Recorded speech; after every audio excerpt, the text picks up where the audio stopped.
வணக்கம் மக்களே, உங்கள் வில்லேஜ் தங்கச்சி. எல்லாரும் எப்படி இருக்கிறீங்க? இன்னைக்கு நம்ம வீடியோவிலங்க சுண்டைக்காயில் தொக்கு செய்ய போகிறோம். வாங்க எப்படி செய்யறதுன்னு பார்க்கலாம். சுண்டைக்காய் இந்த கப்பில் ஒரு 3/4 கப் எடுத்துருக்குறேங்க. இது ஒரு 1/4 கிலோ வரும். தட்டி எடுத்துக்கலாம். சுண்டைக்காயை 2ஆக கட் பண்ணுறனாலும் பண்ணிக்கலாங்க. இல்லைன்னா இது மாதிரி ஒரு கவர் எடுத்துங்க, ஒரு கல் வச்சு தட்டி எடுத்துக்கலாம். சுண்டைக்காய் அரிஞ்சால் டைம் எடுக்குங்க. இது மாதிரி 2 செகண்ட்லேயே சுண்டைக்காயை தட்டி எடுத்துக்கலாம். பாருங்கள், சுண்டைக்காயை தட்டி எடுத்தாச்சு. இது ஒரு தடவை மட்டும் தண்ணியில் போட்டு நல்லா கழுவிக்கலாம். தண்ணியில் நல்லா கழுவிங்க. சுத்தமாக தண்ணி வடித்து சுண்டைக்காயை எடுத்து வச்சுருக்கிறேங்க. இப்போ சுண்டைக்காயை எண்ணெயில் வதக்கிக்கலாம். அடுப்பில் கடாயை வச்சுருக்கிறேங்க. 4 ஸ்பூன் நல்லெண்ணெய் ஊற்றிக்கலாம். சுண்டைக்காய்ங்க நல்லெண்ணெயில் நல்லா வதக்கி எடுத்துக்கலாம். இது கூடயே 10 பல் பூண்டு சேர்த்திக்கலாம். இப்போ சுண்டைக்காயும் பூண்டும் நல்லா வதக்கி விட்டுக்குங்க. பாருங்கள், சுண்டைக்காய் நல்லா வதங்கிருச்சு. கேஸ் ஆஃப் பண்ணிடலாங்க. சுண்டைக்காய் நல்லா சூடாகட்டுங்க, அப்புறம் பார்க்கலாம். மிக்ஸி ஜாரில் சுண்டைக்காயை சேர்த்திக்கலாம். இது கூடயே 1 ஸ்பூன் மிளகு சேர்த்து அரைச்சிக்கலாம். பாருங்கள், சுண்டைக்காயை அரைச்சிட்டுங்க. இது மாதிரி பிது விதுன்னு அரைச்சிக்குங்க. நான் தண்ணி ஊற்றாம தான் அரைச்சி எடுத்துருக்குறேங்க. அடுப்பில் கடாய் வச்சுருக்குறேங்க. நல்லெண்ணெய் ஒரு 200 கிராம் ஊற்றிக்கிறேங்க.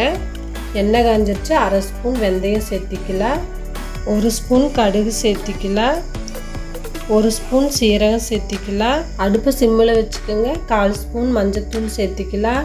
1 ஸ்பூன் பெருங்காயத்தூள் சேர்த்திக்கலாம். இப்போ நம்ம அரைச்சி வச்ச சுண்டைக்காய் விழுதையும் சேர்த்து நல்லா கலக்கி விட்டுக்கலாம். சுண்டைக்காய் விழுதுங்க பச்சை வாசம் போகிற அளவுக்கு நல்லெண்ணெயில் நல்லா வதக்கி விட்டுக்கலாங்க. இது மாதிரி சுண்டைக்காய் விழுதை நல்லா நம்ம எண்ணெயில் வதக்கிட்டாங்க. கொஞ்சம் கூட கசப்பு இருக்காதுங்க. நல்லா வதக்கி விட்டுக்குங்க. புளி 50 கிராம் எடுத்துருக்குறேங்க. இதை கரைச்சிக்கலாம். பாருங்கள், புளி நல்லா கெட்டியாக கரைச்சி எடுத்து வச்சுருக்குறேங்க. இதையும் சேர்த்து நல்லா கலக்கி விட்டுக்கலாம். சுண்டைக்காய் உடம்புக்கு ரொம்பவே நல்லதுங்க. இந்த சுண்டைக்காய் சுகருக்கும் ரொம்ப நல்லதுங்க. வாரத்தில் 2 தடவையும் கூட நம்ம சேர்த்திக்கலாம். ஆனால் சுண்டைக்காய் இப்போ கிடைக்கிறதே இல்லை, கிராமத்தில் தான் கிடைக்குதுங்க. இது மாதிரி சுண்டைக்காய் கிடைக்கல தொக்கும் கூட செஞ்சு வச்சுக்கலாங்க. இது மாதிரி தொக்கு செஞ்சுங்க நம்ம ஃப்ரிட்ஜில் 1 மாதத்துக்கு கூட ஸ்டோர் பண்ணி வச்சுக்கலாங்க. இது கூடயே காரத்துக்கு 3 ஸ்பூன் வரமிளகாத்தூள் சேர்த்துக்கலாங்க. தொக்குக்கெல்லாம் கொஞ்சம் காரமாக இருந்தால் தான் நல்லா இருக்குங்க. 2 ஸ்பூன் கல்லுப்பு சேர்த்து நல்லா கலக்கி விட்டுக்கலாம். இது கூடயே உங்களுக்கு வேணும்னா 1 ஸ்பூன் வெல்லம் சேர்த்து நல்லா கலக்கி விட்டுக்குங்க. சுண்டைக்காய் தொக்கு ரொம்பவுமே சூப்பராக இருக்குங்க. சுண்டைக்காய் தொக்குங்க சுட சுட சாப்பாட்டில் போட்டு சாப்பிட்டா அவ்வளோ ருசியாக இருக்குங்க. பாருங்கள், சுண்டைக்காய் தொக்கு ரெடி ஆயிடுச்சு. எண்ணெய் நல்லா பிரிஞ்சு வந்துருக்குது. இப்போ கேஸ் ஆஃப் பண்ணிடலாம். சுண்டைக்காய் தொக்கு ரெடி ஆயிடுச்சுங்க. சாப்பிட்டு பார்த்துடலாம்.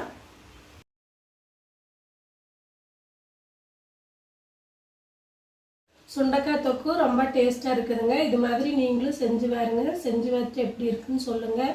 இந்த வீடியோ உங்களுக்கு பிடிச்சிருக்குன்னு நினைக்கிறேன். லைக் பண்ணுங்கள், ஷேர் பண்ணுங்கள், கமெண்ட் பண்ணுங்கள், சப்ஸ்கிரைப் பண்ணி பக்கத்தில் இருக்கிற பெல் பட்டன் அமுக்குங்க. நன்றி.